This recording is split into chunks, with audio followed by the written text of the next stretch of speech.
사랑하라. 내 몸을 아끼고 사랑하듯 형제와 이웃을 사랑하라. 주께서 우리에게 명하시니 그 명령 따라서 살아가리. 널 미워 해치는 원수라도 언제나 너 그렇게 사랑하라. 널 핍박하는 자 위에서도 진실한 마음으로 복을 빌라. 주께서 우리에게 명하시니 그 명령 따라서 살아가리. 나 항상 주님을 멀리하고 형제를 사랑하지 못하였다. 이러한 죄인을 사랑하사 주께서 몸버려 죽으셨다.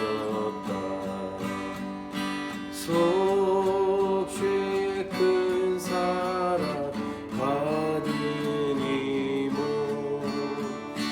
내 생명 다 바쳐 충성하리.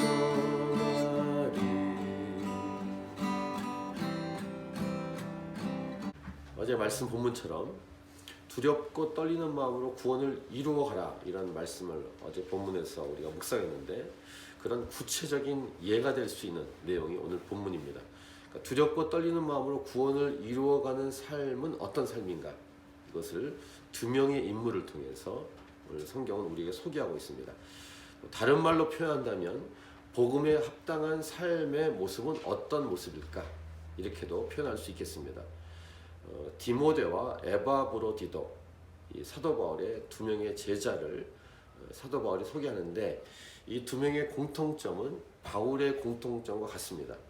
바로 복음을 위해서, 옆에 있는 사람을 위해서 교회를 섬기는 데 있어서 자기 목숨을 아끼지 않았다는 것입니다. 자, 바울은 지금 감옥에 있습니다. 몸이 부자연스럽죠. 마음대로 밖에 나올 수 없으니까. 근데 자기가 개척하고 섬겼던 교회의 내용을 궁금해합니다. 특별히 오늘 빌립보서니까요. 빌립보 교회가 궁금한데 자기가 갈 수 없으니까 다른 사람을 보내겠다는 내용이 오늘 내용인데, 먼저 이런 바울의 태도를 통해서도 섬김이 무엇인지, 또 사역할 때 충성스럽게 섬기는 것이 무엇인지를 사도 바울이 이런 마음을 통해서도 알 수 있습니다. 첫 번째, 사랑과 섬김의 첫 번째 내용은 상대방의 사정을 알기 원하는 마음, 즉 다른 사람, 다른 공동체를 생각하는 마음, 이렇게 정리해 볼 수 있습니다. 19절을 보시면, 내가 디모데를 속히 너희에게 보내기를 주 안에서 바람은 너희의 사정을 알므로 안위를 받으려 함이니, 이렇게 기록을 하고 있습니다. 신방도 하고 교제하고 자꾸 묻고 만나고 대화하는 이유는 상대방의 사정을 알고 기도 제목 삼고 도우려고 하는 것이죠. 이것을 사랑이라고 부를 수 있습니다. 근데 바울이 이러한 중대한 일을 맡길 때 아무나 보낼 수 없었을 것이고, 충성스러운 제자 중에 하나인 디모데를 보내려고 했다는 것입니다.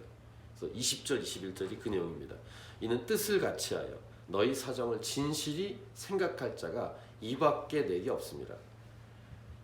그러니까 빌립보 교회 사정을 알도록 하기 위해서 보내는 사람을 아무나 보내지 않고 뜻을 같이 하고 진실이 생각할 사람을 보내야 되는데, 그런 사람이 딱 맞는 사람이 디모데였다는 것입니다. 그가 어떤 사람인지를 21절에서 설명하고 있습니다. 우리 21절을 같이 읽겠습니다. 그들이 다 자기 일을 구하고 그리스도 예수의 일을 구하지 아니하되. 다른 사람은 자기의 일을 구하고 그리스도 예수의 일을 구하지 않는데, 디모데는 그리스도 예수의 일을 구했다라는 것이죠. 그래서 알 수 있는 것은 다른 사람의 사정을 알려고 하고 그렇게 섬기려고 하는 것이 바로 그리스도 예수의 일이라는 것입니다. 그리스도 예수의 일이 여러 가지로 이렇게 설명할 수 있겠지만, 오늘 본문에서는 다른 사람의 사정을 알고 그렇게 섬기려고 하는 것이 그리스도 예수의 일이다 라고 말하고 있습니다. 기본적으로 인간은 태어나면서부터 이기적입니다. 이 죄로 인해서 자기만 알고 자기 배만 위하고 자기에 관련된 것만 관심을 두는 것이 인간의 죄악성, 이기적인 모습이죠. 예수님을 믿으면 변해가는데 예수님처럼 다른 사람을 돕게 된다는 것입니다. 예수님은 모든 인류를 위해서 십자가에 죽으셨죠. 디모데를 하나님께서 어떻게 훈련을 시켰는가? 바울과 함께 있으면서, 그러니까 바울의 일행 안에 이 디모데가 포함되어 있었는데, 바울과 함께 복음을 위해서 수고하고 연단을 받았고, 이 디모데는 이 사도 바울을 아버지처럼 생겼습니다. 이 바울은 디모데가 이 자기하고 마음이 맞다는 것을 확인했습니다. 그래서 빌립보 교회에 디모데를 보내야겠다라고 생각한 것입니다. 그래서 22절부터 24절에 디모데 연단을 너희가 안 하니 자식이 아버지에게 함같이 나와 함께 복음을 위하여 수고하였느니라. 그러므로 내가 내 일이 어떻게 될지를 보아서 곧 이 사람을 보내기를 바라고 나도 속히 가게 될 것을 주 안에서 확신하노라. 바울은 그런 소망이 있었습니다. 자기가 이 감옥에서 곧 나가게 될 것이다, 이런 소망이 있었고, 그 다음에 자신의 일이 어떻게 될지 보아서 디모데를 보내고 싶었습니다. 아마 디모데도 함께 감옥 안에 있었던 것 같습니다. 그래서 빌립보 교회에 자기도 가보고 싶고, 자기가 나오기 전에 일단 먼저 나올 수 있는 디모데를 보내고 싶었습니다. 그런데 디모데를 보내는 것이 여의치 않았던 모양입니다.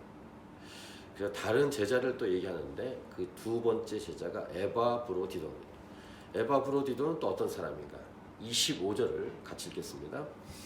그러나 에바브로디도를 너희에게 보내는 것이 필요한 줄로 생각하노니 그는 나의 형제요 함께 수고하고 함께 군사된 자요 너희 사자로 내가 쓸 것을 돕는 자라. 에바브로디도는 함께 감옥에 있지는 않았습니다. 에바브로디도는 교회를 다니면서 바울 대신 섬겼던 것 같습니다. 이렇게 헌금도 왔다 갔다 이렇게 전달하고 필요한 것을 공급하는 그런 역할을 한 사람이 에바브로디도인데, 사도 바울은 나의 형제, 함께 수고하고 함께 군사된 자, 너희 사자로, 그러니까 종으로서 심부름하는 사람으로 내가 쓸 것을 돕는 자라. 그러니까 교회에 가서 사도 바울에게 필요한 것을 받아서 사도 바울에게 갖다 주는 그런 역할을 한 사람이 에바브로디도입니다. 그가 26, 27절 이런 일이 있었습니다. 그가 너희 무리를 간절히 사모하고 자기가 병든 것을, 병이 중간에 들었던 거예요, 에바브로디도가. 근데 이렇게 합니다. 너희가 들은 줄을 알고 심히 근심한지라. 이 내용이 어떤 것인지 알겠죠? 자신의 병든 소식을 교회가 들으면 교회가 걱정할까봐 근심했다, 이런 내용입니다. 27절 그가 병들어 죽게 되었으나 이 병도 죽을 병이었다는 것입니다. 그런데 하나님이 그를 긍휼히 여기셨고 그뿐 아니라 또 나를 긍휼히 여기사 내 근심 위에 근심을 면하게 하셨느니라. 그러니까 교회도 근심하지만 사도 바울이 얼마나 걱정했겠습니까? 근데 병을 하나님이 낫게 해주셔서 자신의 근심도 덜게 되었다, 이런 내용을 사도 바울이 고백을 하고 있습니다. 아마 병이 치유된 다음에 그 다음에 교회에 이 소식을 알렸겠죠.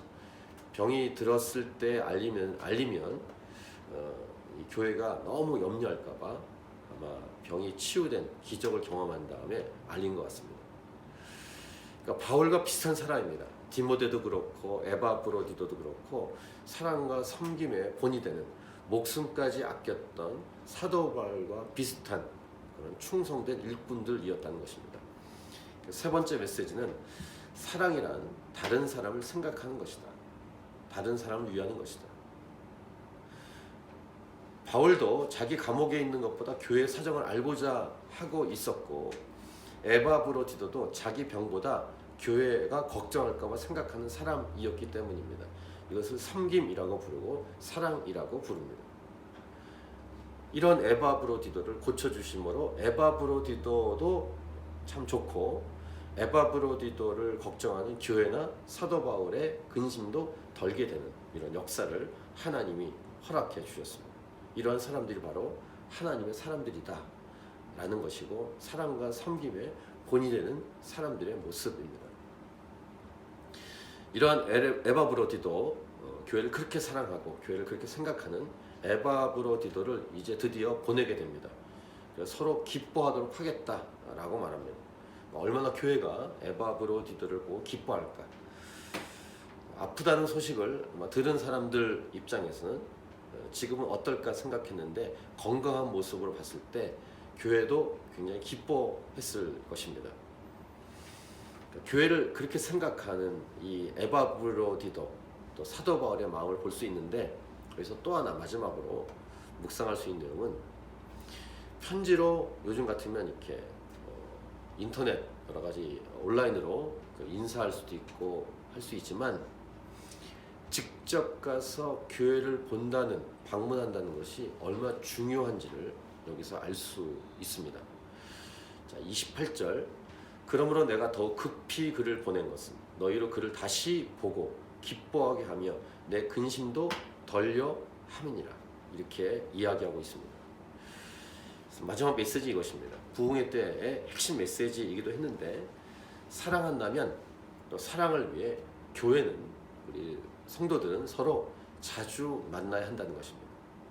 모이기에 힘쓰는 교회에 이어야 한다는 것입니다. 온라인상으로 만이 아니라 직접 얼굴과 얼굴을 보는 만남이 우리에게 필요하다는 것입니다. 이것이 사도 바울의 이 글을 통해서 우리가 도전받는 내용입니다. 오늘날 교회들이 반성해야 될 부분입니다. 이번에 저는 파키스탄에 방문하려고 합니다.